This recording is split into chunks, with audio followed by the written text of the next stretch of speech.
L'AFJA présente Parole aux adhérents. Éric Massin, président de l'AFJA, s'entretient avec Sophie Baudin, conseillère en communication à la Fédération nationale des producteurs de lait. Eh bien, bienvenue sur le blog de l'AFJA où nous sommes avec Sophie Baudin qui a été secrétaire générale de l'AFJA et qui a eu la mauvaise idée de devenir communicante après avoir été longtemps journaliste, rédactrice en chef adjointe à Agrapresse. Alors Sophie, passer de journalisme à la communication, quel effet ça fait ? Ça fait un drôle d'effet forcément parce que déjà tous mes anciens confrères et consoeurs je ne les vois plus aussi souvent. Ou pas de la même façon. Ou pas de la même façon, je les ai beaucoup au téléphone mais je les vois moins. Donc ça c'est pas très sympa. Sinon oui, j'ai décidé de passer du côté obscur de la force, comme on dit, en âme et conscience. Et en fait, je vais peut-être vous surprendre, mais finalement la communication dans un syndicat, c'est pas si éloigné d'un boulot de journaliste. Finalement. Alors force, âme, conscience, c'est mettre la barre assez haut, non ? Oui, non, mais c'est pas la même chose évidemment parce qu'on écrit des communiqués de presse, on écrit des lettres, on écrit des notes, mais on écrit beaucoup. Alors un journaliste, ça a souvent un regard très critique. Oui. Et quand on est à l'intérieur d'une structure, sommes-nous bâillonnés d'entreprise ou syndicale ? Non, pas bâillonnés. Mais comment on peut retenir son regard critique, ou justement, est-ce qu'on ne demande pas à ce regard critique d'exister aussi de façon à pouvoir être utilisé autrement ? Je pense que faire de la... Moi, j'ai une devise assez simple, je ne suis pas une pro de la communication, c'est pas mon métier au départ. Pour faire de la bonne communication, pour faire du bon lobbying, il faut de toute façon dire la vérité. C'est fini le temps où on pensait manipuler les gens, manipuler les journalistes en racontant n'importe quoi par communiqué ou par conférence de presse. Donc j'ai l'habitude de dire ici, pardon de l'expression un peu légère, je leur dis toujours aux syndicalistes ici, pour bien communiquer, pour être compris et pour faire passer des messages, il faut avoir le cul propre. Voilà. Donc à partir de là, j'ai la chance jusqu'à maintenant de ne pas avoir écrit une ligne qui ne correspond pas à ce que je pense sincèrement. Voilà. Ça peut changer. Mais pour l'instant, voilà, l'idée c'est quand même d'avoir une stratégie, d'avoir une ligne et d'avoir un positionnement cohérent. Voilà, sur des valeurs que pour l'instant je partage.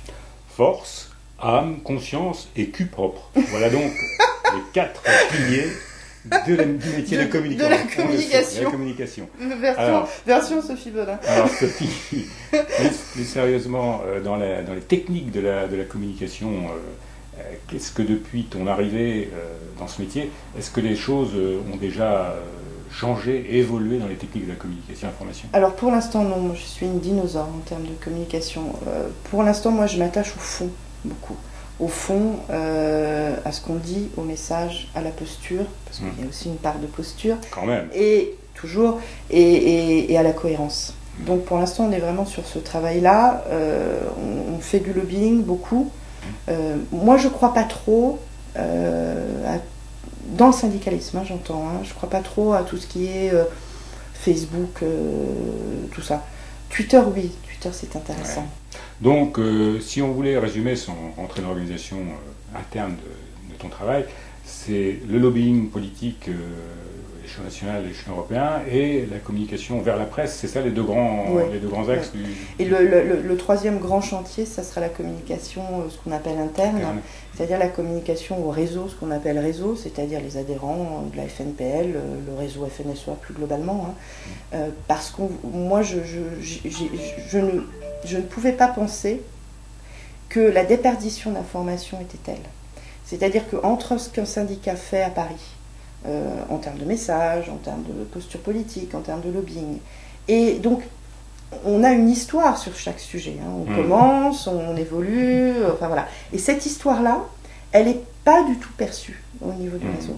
Et ça pose un problème. Parce que quelquefois, le positionnement d'un syndicat, je pense que c'est vrai pour tous les syndicats d'ailleurs, parce qu'un syndicat nationalement se positionne, et son réseau, quelquefois, est complètement décontenancé par un positionnement, parce qu'il n'a pas le cheminement, en fait. Il n'a pas l'histoire. En fait, ce qu'il faut leur expliquer, c'est qu'il y a des séquences comme disent les politiques, hein. C'est-à-dire on est dans une séquence prix du lait, mais après on passe à une autre séquence. Parce que l'actualité fait que la nouvelle séquence, ça peut être la PAC, ou ça peut être une négociation sur une loi, ou je ne sais pas. Mais la séquence de la communication et du lobbying n'est pas forcément celle que vivent les mecs sur le terrain, hein, forcément.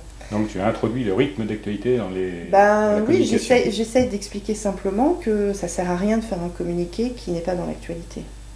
Parce qu'il ne sera pas repris, parce qu'il n'est pas intéressant, puis parce qu'il tombe à plat. Mais le monde agricole en général, comment dire, ils ont vraiment besoin beaucoup aussi d'explications sur le travail des journalistes.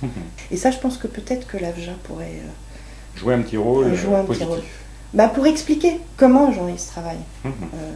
Et puis pourquoi il interviewe un tel et pas un tel, et pourquoi il y a un moment il y a un bon papier ou il y a un moins bon papier, enfin voilà quoi. Bien. Eh bien écoute, j'espère que l'AFJA saura répondre à cet appel. Merci Sophie Baudin. Merci Eric. Retrouvez l'actualité de l'AFJA sur afjablog.blogspot.fr.